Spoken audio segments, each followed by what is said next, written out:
The Todd Shapiro Show. Time to hit the button! On Canada Talks, SiriusXM 167. We got Kevin Hobbs lined up. What's going on, Todd? How you doing, Kev? I'm doing well, buddy. Good to see you get a long list of sponsors, but there's no doubt about it. Yeah. Great list of sponsors, my man. And, of course, you being the title sponsor for about 7-8 months now. Always so grateful for your support over at Vanbex. How are things doing by the company? Good. Actually, a ton of progress over here. Seeing a little confidence coming back in this market. So the phones have been busy with people kind of exploring their blockchain projects again. So that's always nice. Yeah, it's really interesting. Let's, for those who don't know Kevin, he's always very good at sort of separating like the cryptocurrency side of blockchain to the blockchain solution side of what Vanbex does. But when it comes to cryptocurrency trading, let's start with that. I've been noticing that there's been not necessarily, a massive increase in terms of, it going back up to previous levels, whether it's Bitcoin or Ethereum or some of the big ones like yours, like, Fuel or Ether Party. But the volume has increased over the last 7 days, hasn't it? Meaning a lot more people trading, getting involved, getting back on exchanges. Why do you think that is? Yeah, well, I mean, there's a few things that's been going on in the market. So I'm actually watching this closely to see how long this lasts and is it sustainable. But JP Morgan, I'm pretty sure you guys are all familiar with Jamie Dimon's statements about Bitcoin. First it was a fraud, then he wished he didn't say it, and now they just released JP Morgan coin. Which is basically used to do settlements between their partners and things like that. And that kind of gave some confidence back to the market. Ever since then, the trading has been up, and it's kind of stayed up for almost 4 or 5 days now. So we'll see that. We've got, I've been doing a deeper dive into stable coins. And so there's people starting to give a lot of confidence to the blockchain and the currency with some stable coins like MakerDAO, which is really interesting, and their DAI coin. So I think people are starting to kind of shake off the cobwebs or the fright that they had from the big drop, and getting back in for what it's really all about in the first place, and that's the technology. Yeah, the technology and the idea to obviously control your own wealth and to sort of track it a lot better and to be able to carry it across borders. Listen, I'm a big believer in it still. When you see stable coins, though, I'm not quite sure what that term means. So a stable coin is basically a cryptocurrency that's backed by something so that it doesn't have the fluctuation that you see in crypto. So the price, the value of the token kind of goes up and down, but it'll stay stable at, like, let's say $1 USD. So if you're familiar with Tether, it's generally right around $1 USD, and they say that it's backed by, enough money that the billions of dollars that Tether is worth. Then you have stable coins that will be backed by, like, gold. So, the price of the stable coin is going to be backed by gold. And that's how you know that, your investment's not going to go to zero, so to speak. With companies like MakerDAO, they're using their blockchain with multiple different ways to kind of hedge the risk to keep their coin stable and provide loans and other assets to people that use their blockchain. So it's pretty interesting, actually. Very interesting. You had speaking of interesting, a really intriguing post on your Instagram at Hobbs Kevin, and I thought this was really, really well said. It was sort of one of these kind of meme type of things.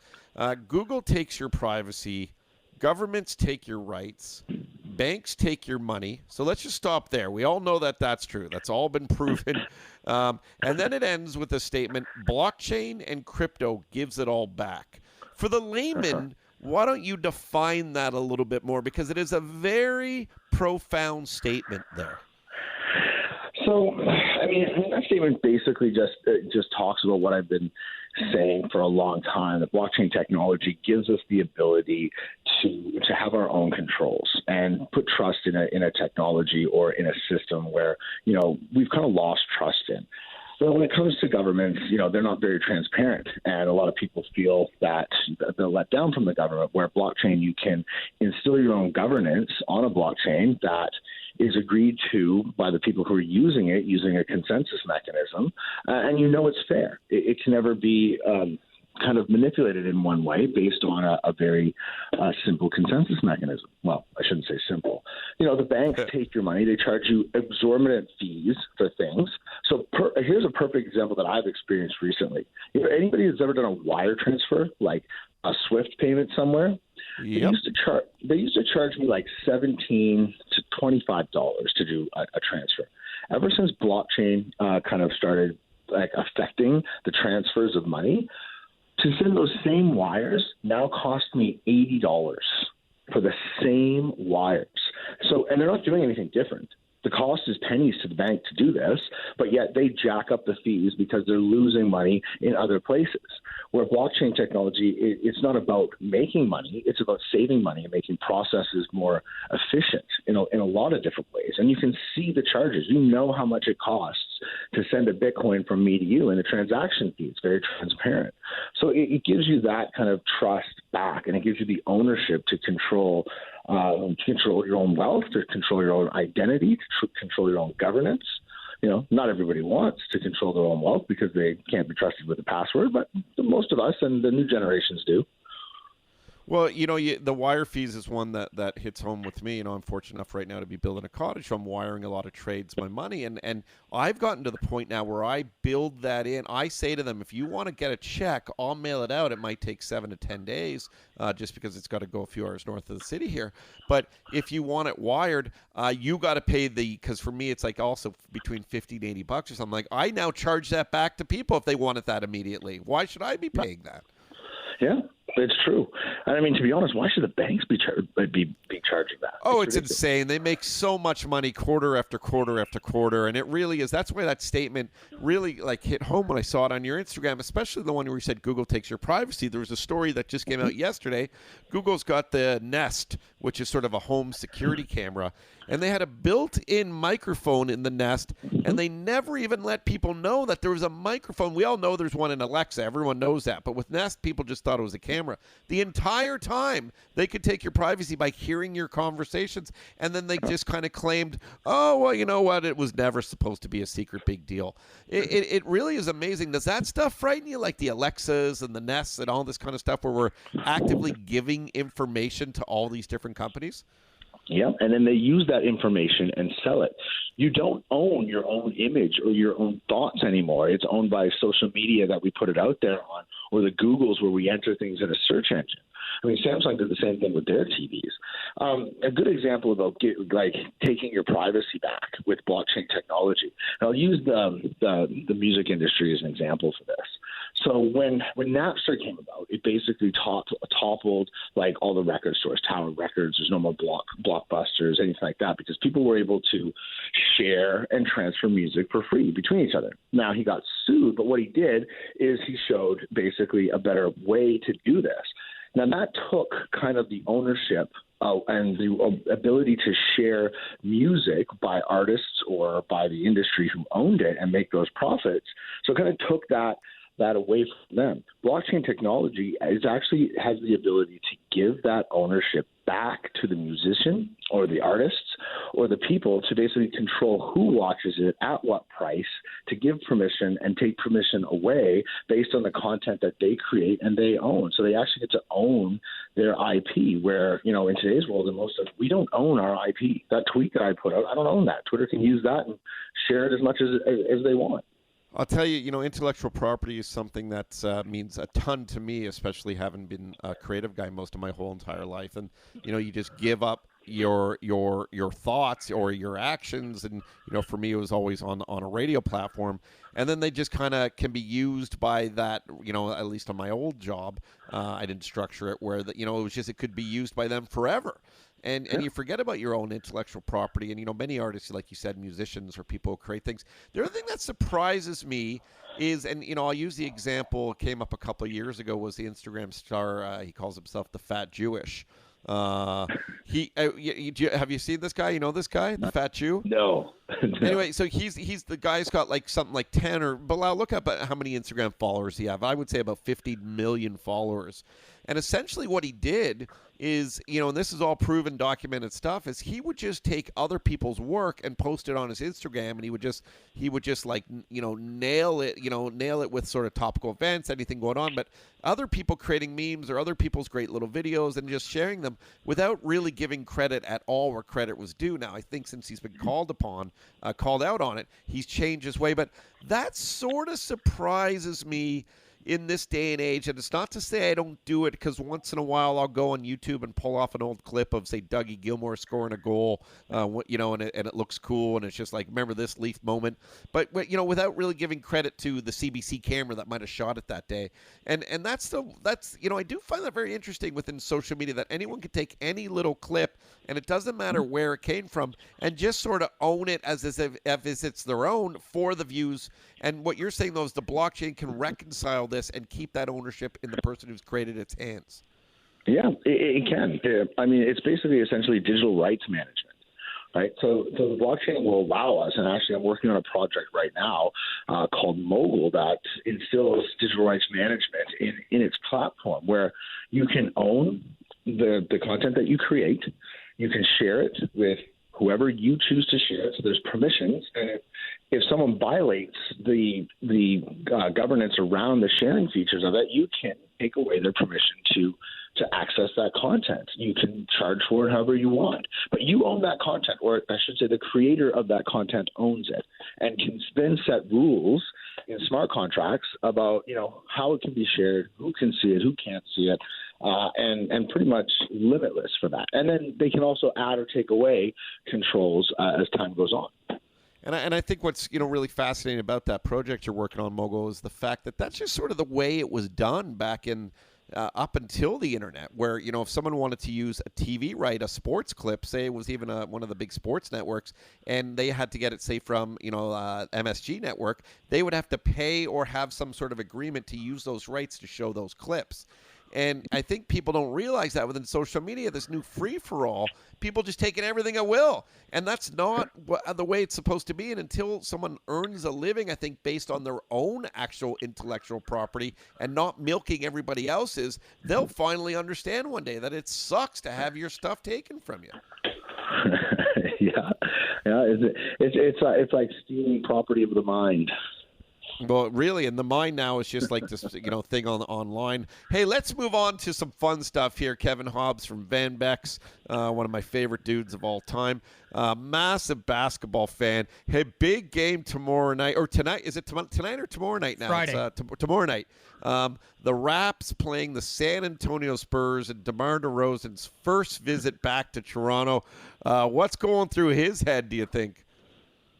Oh, I mean, I think he's coming out for blood, basically. He's going to come out and he's going to show. I mean, what was it? Didn't he score like 40 when Toronto went to San Antonio? Yes, he had a great game. He did. Yeah. I think he's going to come and he's going to repeat that. I think Kawhi's going to probably want to step up and be like, you know what, like, I'm here, I belong here, and now I'm going to come out. So I think it's going to be a bit of a battle, which I wish I was there to see. Yeah, you can't get in? What's up? Where are you going to be? What's going on here, bro? I'm going to be in Vancouver, bro. Probably sitting in my office, and, I'll have you and Nigel texting me about the game. Our buddy Nigel, a mutual friend of ours. Kev, are you impressed with the acquisitions the Raptors made with Jeremy Lin and Paul Gasol? Marc Gasol. My apologies, yeah, sir. That's okay. I've never been a Jeremy Lin fan, to be honest. I mean, I don't want to take anything away from him, but I've never really thought that he's a great player. He doesn't really pick up the teams that he goes to. He's there for a little bit, and then he's off. I mean, he's got a good story. He's sleeping on his buddy's couch and then getting an NBA deal, but I don't think he adds a lot of value, and I'm not sure that he has the right attitude with this team. I don't know. I don't see where he fits. And what about Mark? So I like Mark. Mark is tough. He's a hustler. I think we got a good trade there, trading from Valanciunas, even though Valanciunas has been around for a while. I think Mark's gonna add a lot of experience and a little bit more versatility when it comes to the post. I really like Ibaka. So hopefully they can kind of figure out how they can play well together. And I remember when we were talking before the trade deadline, where you were one of the ones who were saying you never would want to see Pascal Siakam go, and he didn't go. Since then, one of the games he had was 44 points. Is this guy a bona fide all-star in this league at some point in his career? I think so. I really like Siakam. I mean, he is a hustler 100% of the time, and the guy is always happy. He's never selfish. You know, he takes what the game gives him, and he gives back to the people who basically give to him on the court. He's a great player. He's just an awesome person to have on the Raptors or any team for that matter, but I would hate to lose him. Did you have an opportunity to watch any of the All-Star game at the NBA? Yeah, you mean the rap concert? Yeah, all of it. Yeah. I mean, I don't get the All-Star games lately. It's just a big show. I had the lowest ratings in like a decade. Almost nobody I know wanted to watch the All-Star game. I mean, I like the 3-point, but an All-Star game now is, who can get to 200 the quickest.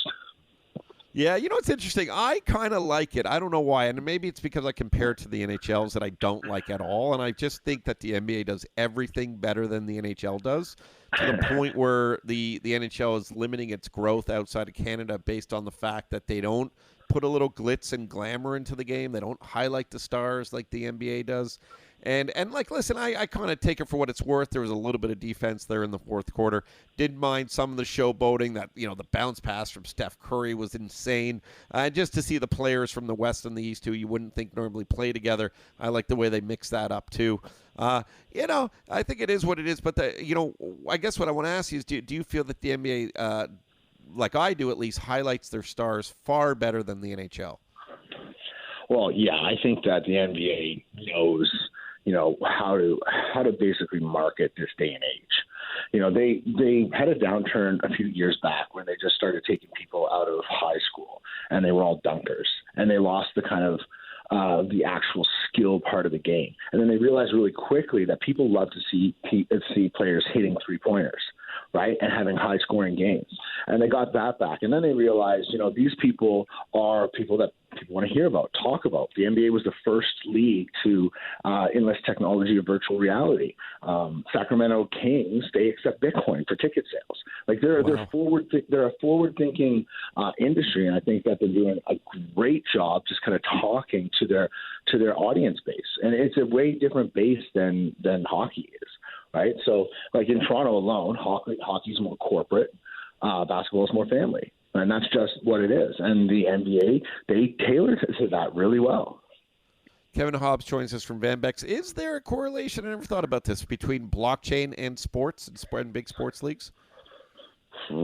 I mean, the transfer and settlement of like currency, for ticket sales and stuff, as long as that's actually a good point. So all those ticket bots and stuff out there, there's a company here in Vancouver called Event Chain. And they're basically trying to stop all of that ticket botting that happens here, where, tickets for big games go on sale, they sell out, but then you got the scalpers or people online selling them for 3, 4, 5 times their value. Because they're buying the programs that buy them all out before anyone else has an opportunity to get to them. Yeah, and they've got Event Chain has got a platform that basically mitigates that and helps it to be fair. So it helps the people who are waiting in line for tickets to actually get tickets. Actually, that actually happened to me when Golden State came here last year. I think it was last year to play. I was a third person in line to get tickets. I waited, and I got to the ticket booth, and they were sold out. And everybody behind me, line up down the block, was like, "What the hell?" It was all ticket bots. And then you had to go buy tickets if you wanted them for like 5 times the price. What about they should have blockchain in contracts too? For you always talk about smart contracts, more in some of the leagues where they don't guarantee the contracts, like where you perform, you hit it, boom, it just gets put right in your bank account. How about that one? For which? For the tickets? Oh no, I'm just talking for player contracts. You could definitely do that. You can definitely make a contract that will pay people based on performance. I love it, dude. Kevin Hobbs, quick thoughts on, as we head towards the playoffs, Raptors still the favorite in the East, or you worry about those Bucks and some other teams? Man, the Greek streak is good. I don't know. I mean, Golden State got Cousins back. So that scares me in the West now because I thought that it was going to be a Toronto-Houston final. And I think I still do. I still think it's going to be a Toronto-Houston final. But, I mean, Steph's playing great. DeMarcus Cousins is a beast. So we'll see what happens in the West. But I still think Toronto comes out of the East. Awesome, man. Well, we love to hear that, especially being from Toronto. I know you're out in Vancouver. Don't have a team anymore, but supporting Canada's team. Kevin, thanks for joining us as always, Kevin Hobbs, and we appreciate it and look forward to catching up with you next week. Thanks, buddy. Can't wait to see you soon. You got to come out here and do the show. Yeah, that's definitely in the plans. Kevin Hobbs from Vanbex. This is the Todd Shapiro Show on Canada Talks, SiriusXM 167.